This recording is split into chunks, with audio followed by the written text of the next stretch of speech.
कितना प्रामाणिक था उसका दुख, लड़की को दान में देते वक्त, जैसे वही उसकी अंतिम पूंजी हो। तो बच्चों, आप सोच रहे होंगे कि मैं ये क्या पढ़ रहा हूँ। तो एक्चुअली मैं आज आपके लिए जो कविता पढ़ रहा हूँ आपकी किताब से, उसका नाम है कन्यादान। कन्यादान आप सब लोगों ने देखा है, समझते हो क्या आप इसे? जब लड़कियों की शादी होती है तो उसमें एक बहुत ही इम्पोर्टेंट, बहुत ही महत्वपूर्ण रस्म व रिवाज है जिसका नाम है कन्यादान। अगर आप नहीं समझते हो तो आप घर में अपनी बड़ी बहन से पूछ सकते हो, माँ से पूछ सकते हो, आपके पिताजी भी बता सकते हैं। तो मैं ये जो कविता पढ़ने जा रहा हूँ कन्यादान, ये क्लास 10th के बच्चों के लिए है जो CBSE NCERT बोर्ड का सिलेबस फॉलो करते हैं, और उनकी हिंदी की किताब है क्षितिज भाग 2।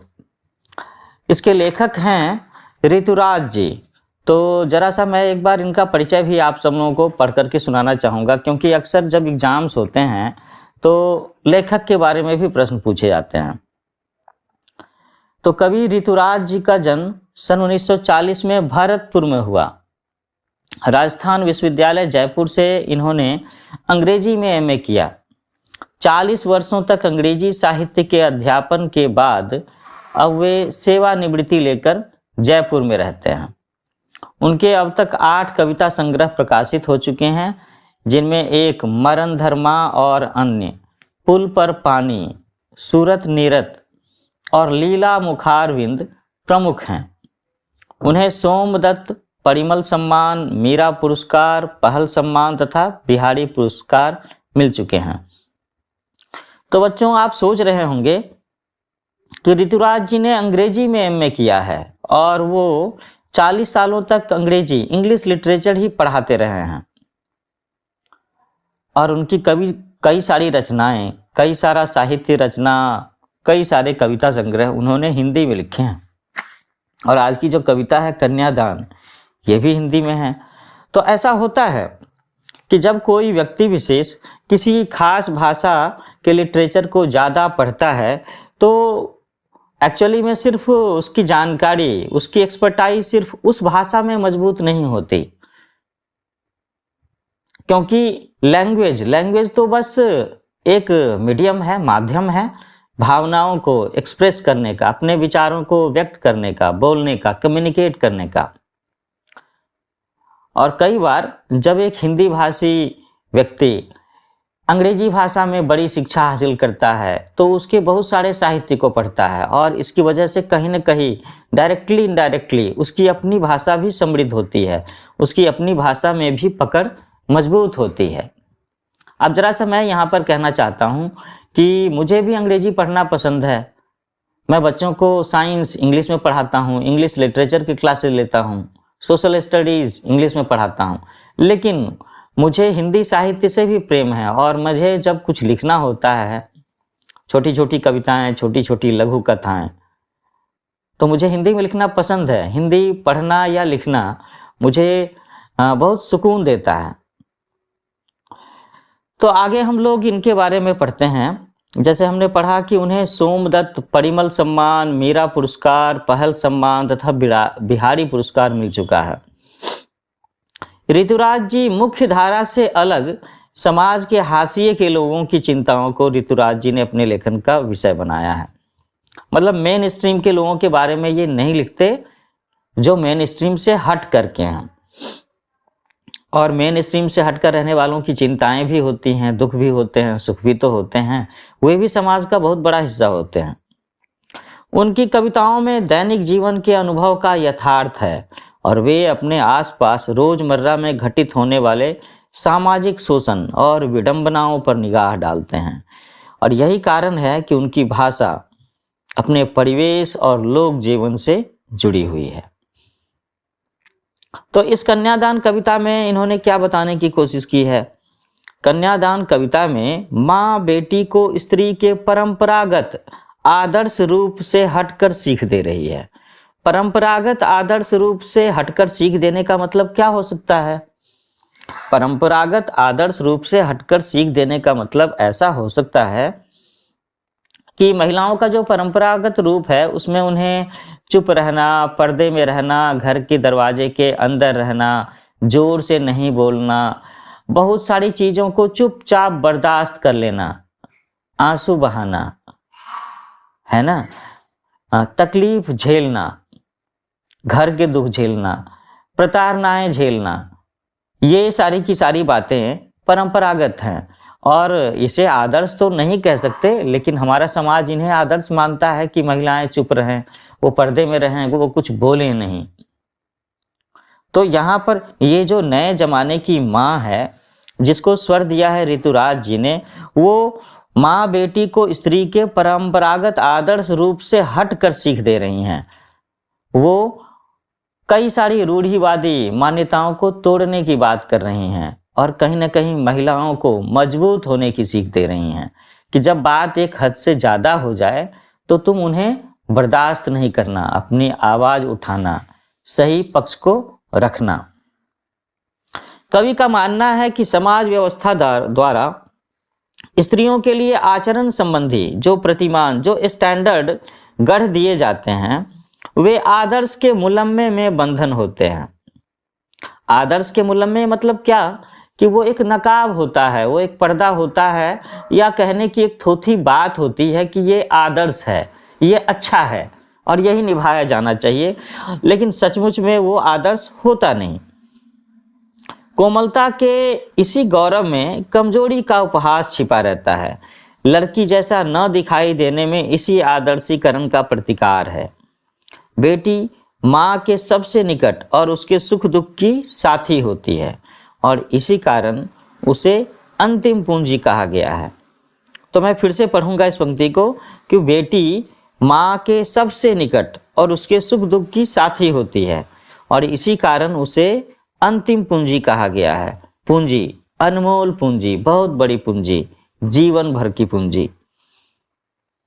कविता में कोरी भावुकता नहीं, बल्कि माँ के संचित अनुभवों की पीड़ा की प्रामाणिक अभिव्यक्ति है। और इस छोटी सी कविता में स्त्री जीवन के प्रति ऋतुराज जी की गहरी संवेदनशीलता अभिव्यक्त हुई है। और इसी कविता को पढ़ने जा रहे हैं हम, जिसका नाम है कन्यादान। और बच्चों, ये आपकी क्षितिज किताब भाग 2, इसका 8वां चैप्टर है पोइट्री के सेक्शन में। तो कितना प्रामाणिक था उसका दुख, लड़की को दान में देते वक्त जैसे वह उसकी अंतिम पूंजी हो। लड़की अभी सयानी नहीं थी, अभी इतनी भोली और सरल थी कि उसे सुख का आभास तो होता था, लेकिन दुख बाँचना नहीं आता था। पाठिका थी वह धुंधले प्रकाश की, कुछ तुकों और कुछ लयबद्ध पंक्तियों की। तो जरा सा ठहरते हैं। तो ऋतुराज जी ने क्या लिखा है? इन्होंने लिखा कि कितना प्रामाणिक था उसका दुख कि लड़की को दान में देते वक्त जैसे वही उसकी अंतिम पूंजी हो। हम लोगों ने अभी थोड़ी देर पहले माँ और बिटिया के आपस के संबंधों की बात की है कि ये दोनों, इन दोनों का आपस में कितना प्रगाढ़ संबंध होता है। तो अगर इतना प्रगाढ़ संबंध है तो फिर माँ के मन में ऐसी भावनाएं तो होंगी ही। और जब उसकी शादी होगी, जहाँ पर ये बात होती है कि अब माँ की बिटिया माँ के आंगन से दूर, माँ के आंचल से दूर एक दूसरे घर की बहू बनने जा रही है और अब आगे की जिंदगी उसे वहीं रहना है, वहीं निभाना है, तो माँ के मन में ये बातें तो उठेंगी ही, जैसे कि वह उसकी अंतिम पूंजी हो, जिसको उन्होंने इतने सालों तक इतना संभाल करके रखा, इतने जतन से रखा, इतने प्यार से रखा। और क्या कहते हैं कवि? कवि कहते हैं कि लड़की अभी सयानी नहीं थी, अभी इतनी भोली सरल थी कि उसे सुख का आभास तो होता था, लेकिन दुख बाँचना नहीं आता था। अब ये जो हमारे देश में लड़कियों की शादी की उम्र होती है, बहुत सारे परिवार तो ऐसे होते हैं कि जैसे ही 18 वर्ष की लड़की हुई कि बस शादी की भाग दौड़ शुरू। एक अजीब सी बेचैनी, एक अजीब सी हड़बड़ी होती है माँ पिताजी के मन में। अक्सर कम पढ़े लिखों में, ग्रामीण क्षेत्रों में, मध्यम वर्गीय परिवारों में ये बेचैनी, ये तकलीफ देखी गई है। और 18 साल मैं तो कहता हूं ना कि ये जो 13 से लेकर के 18, 19, ये जो टीन एज है, तो ये तो सयाना होने की ही तो उम्र है, ये मैच्योर होने की उम्र तो है नहीं। इस उम्र में बच्चे सीख ही तो रहे होते हैं, बिल्कुल, वो दुनिया को देख रहे होते हैं, समझ रहे होते हैं, सीख रहे होते हैं। और अगर 18-19 में किसी की शादी हो जाए तो वो बच्ची अभी सयानी कैसे कही जा सकती है? मेरे ख्याल से किसी भी तरह से किसी भी लड़की की शादी की उम्र, किसी भी तरह से ये शादी की उम्र 23-24 के बाद होनी चाहिए, 23 साल के बाद होनी चाहिए। तो कवि कहते हैं कि उसे सुख का आभास तो होता था लेकिन दुख बांचना नहीं आता था। मतलब वो, चूंकि वो बच्ची सयानी नहीं है, तो उसे सुख का अनुभव तो होता था कि ये चीज अच्छी लगी, ये सुख की अनुभूति हुई, तो उसके चेहरे पर मुस्कुराहट आएगी, वो हंसेगी, वो हंसकर बातें करेगी, खिलखिलाएगी। लेकिन उसे दुख बांचना नहीं आता था। दुख महसूस करना और दुख बांचना दो बातें हो सकती हैं। दुख महसूस होने पर आप उदास हो जाओगे, आप बैठ जाओगे, आपकी आंखों से आंसू गिर सकते हैं, आप किसी अपने का साथ ढूंढोगे। और दुख बांचने का मतलब होता है कि आपके पास में किसी एक ऐसे व्यक्ति का होना जिसे आप शेयर कर सकते हो, जिसे आप बता सकते हो, और जो आपके आंसू पोंछ सके, जो आपकी भावनाओं को समझ सके, कहीं कोई छोटी मोटी सलाह भी दे सके, है ना। तो आगे कवि कहते हैं कि वह पाठिका थी धुंधले प्रकाश की, कुछ तुकों और कुछ लयबद्ध पंक्तियों की। चूंकि वो बच्ची अभी सयानी नहीं है, अभी मैच्योर्ड नहीं है, वो तो अभी धीरे धीरे प्रकाश की ओर, जिंदगी की ओर अपने कदम बढ़ा रही है ना। आगे कहते हैं कवि कि माँ ने कहा पानी में झांक कर अपने चेहरे पर मत रीझना। माँ ने कहा कि पानी में झांक कर अपने चेहरे पर मत रीझना। तो पानी में झांक कर अपने चेहरे पर मत रीझने का मतलब क्या है कि सिर्फ दर्पण में अगर तुम्हारा चेहरा तुम्हें सुंदर दिखे तो इतने से ही खुश नहीं हो जाना है, इतने से ही गुमान नहीं होना चाहिए कि तुम बहुत सुंदर हो। जब लोग तुम्हें कहें कि तुम सुंदर हो, जब लोग तुम्हारे व्यवहार से प्रभावित होकर के कहें कि तुम सुंदर हो, जब लोग तुम्हारे साथ में रह करके तुम्हारे अपनेपन से, तुम्हारी बोली से, व्यवहार से कहें कि तुम सुंदर हो, तब समझना कि तुम सुंदर हो। सिर्फ चेहरे की सुंदरता ही सुंदरता नहीं है। ऐसा कहा माने कि पानी में झांक करके ही अपने चेहरे पर मत रीझना। तो यहाँ पर बात है व्यवहारिक सुंदरता की, यहाँ पर सिर्फ चेहरे की सुंदरता की बात नहीं है। माँ ने कहा कि आग रोटियां सेकने के लिए है, जलने के लिए नहीं। वस्त्र और आभूषण शाब्दिक भ्रमों की तरह बंधन है स्त्री जीवन के। तो बच्चों यहाँ पर एक बड़ी मार्मिक सी बात लिखी हुई है सीधे साधे शब्दों में, जिसे कुछ लोग समझ पाएंगे, कुछ नहीं समझ पाएंगे। वो ये है कि माँ ने कहा कि आग रोटियां सेकने के लिए है, जलने के लिए नहीं। तो जलने के लिए नहीं का क्या अभिप्राय हो सकता है? जलने के लिए नहीं का अभिप्राय ये हो सकता है कि अक्सर हम लोग अपने समाज में देखते आए हैं, सुनते आए हैं, अखबारों में छपता है, टेलीविजन में दिखता है कि शादी के कुछ वर्षों के बाद, 2 साल के बाद, 4 साल के बाद घर में किसी न किसी कलह की वजह से ससुराल में किसी बच्ची को, किसी महिला को जला दिया गया। और उसे अक्सर ये नाम देने की कोशिश होती है कि उस लड़की ने आत्महत्या कर ली, या कुछ और भी कहते हैं कि ये एक एक्सीडेंट था, जल गई वो। जबकि सच में ये एक्सीडेंट की बात नहीं होती, आत्महत्या की बात नहीं होती। लड़की को शादी के बाद उसके ससुराल में जो प्रताड़ना दी जाती है, जो उसे तरह तरह से टॉर्चर किया जाता है, कई बार इसका कारण दहेज भी होता है और कई बार कुछ और भी वजह होती है, जिसमें कई चीज़ों के लिए उसे मजबूर किया जाता है।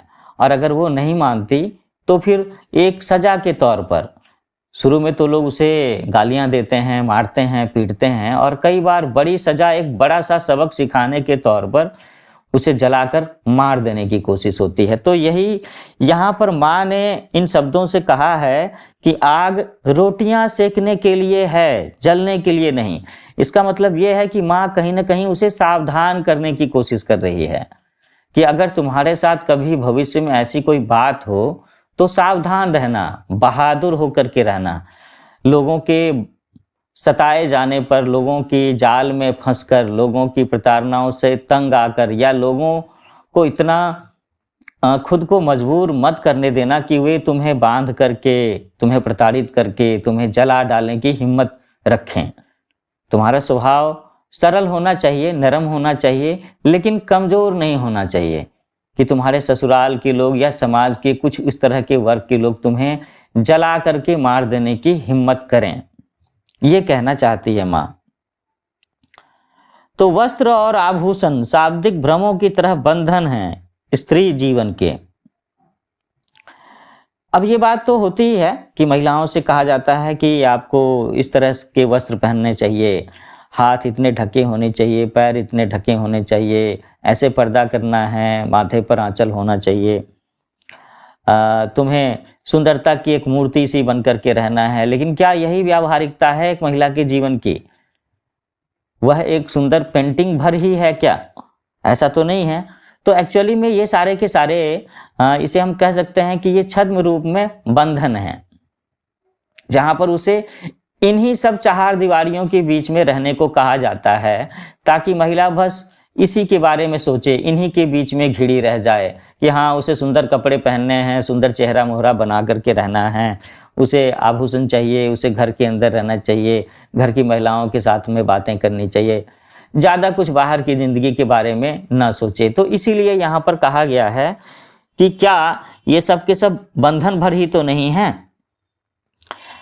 माँ ने आखिर में दो बड़ी पंक्तियाँ कही हैं और कवि ने इन पंक्तियों को इस तरीके से कहा है, और शायद ये जो दो पंक्तियाँ हैं इस कविता की सबसे प्रभावी पंक्तियाँ हैं, सबसे असरदार पंक्तियाँ हैं। वो ये है कि माँ ने कहा लड़की होना पर लड़की के जैसे दिखाई मत देना। तो कवि ने कहा है कि माँ ने कहा लड़की होना पर लड़की के जैसी दिखाई मत देना, मतलब लड़की होना लेकिन लड़की के जैसे दिखाई मत देना, मतलब लड़की के जैसे कमजोर दिखाई मत देना, लड़की के जैसे कमजोर मत दिखाई देना। आमतौर पर लोग समझते हैं कि लड़कियां कमजोर होती हैं, नाजुक होती हैं, जोर से नहीं बोल सकती, आवाज नहीं उठा सकती, सब कुछ सह लेंगी, बर्दाश्त कर लेंगी। तो ये नहीं होना है। माँ ने ऐसा ही कहा है कि लड़की होना लेकिन लड़की के जैसी दिखाई मत देना, तुम लड़की होकर के भी एक बहादुर महिला होना, एक ऐसी महिला होना जो लड़कियों के साथ में खड़ी हो सके, लड़कियों के लिए आवाज उठा सके, लड़कियों को मजबूत होने में, समाज में उसको उसकी सही पहचान दिलाने में, समाज में उसे आगे बढ़ाने में जो मदद कर सके, ऐसी लड़की होना। आमतौर पर परंपरागत जो लड़कियां होती हैं, कमजोर होती हैं, नाजुक होती हैं, कम बोलने वाली होती हैं, वैसी मत होना। तो बच्चों, इसके साथ में ही ये कविता यहाँ पर खत्म होती है। अब इसमें मैं देखता हूँ कि इसमें वो सेक्शन तो है ही नहीं जिसमें कि कुछ खास शब्दों की बात होती है, जो ऐसे शब्द जो इस कविता में पहली बार पढ़े गए हों। ऐसे शब्द मैंने उसमें देखे थे जो 9th बोर्ड की किताबें थी, 9th क्लास की किताबें थी। तो जल्दी ही मैं इस कविता के फॉलो अप लेक्चर सेशन में आप लोगों से मिलूंगा, जहां पर मैं आपकी मदद करूंगा कि इस कविता के बेसिस पर जो कुछ भी प्रश्न दिए गए हैं आपकी किताब में, उन्हें हल करने में मैं आपकी क्या मदद कर सकती हूँ, है ना। जैसे इसमें जो कुछ क्वेश्चन हैं कि आपके विचार से माँ ने ऐसा क्यों कहा कि लड़की होना पर लड़की जैसी मत दिखाई देना। पहला सवाल यही है, आग रोटियां सेकने के लिए है, जलने के लिए नहीं। तो माँ ने बेटी को सचेत करना क्यों जरूरी समझा? माँ ने अपनी बेटी को अंतिम पूंजी क्यों कहा? माँ ने बेटी को क्या क्या सीख दी? तो इस तरह के सवाल हैं और इन सवालों के बारे में मैं अपने विचार रखूंगा और आपको इसका हल करना है, इसके उत्तर लिखना सिखाऊंगा, और ये काम मैं करूंगा अगले लेक्चर सेशन में। तो बच्चों आप मेरे चैनल का नाम याद रखेंगे, इसका नाम है न्यू एज कोचिंग। इसे आप लाइक करें, शेयर करें, सब्सक्राइब करें और अपने बैचमेट्स को, क्लासमेट्स को ज़रूर बताएं, क्योंकि इसी तरीके से आगे मैं आपके लिए बहुत सारे लेक्चर सेशन रिकॉर्ड करके अपलोड करने वाला हूं, जो आपकी पढ़ाई में काफ़ी मददगार साबित होंगे। तो हम लोग फिर मिलते हैं, जल्दी मिलते हैं। शुभ विदाई।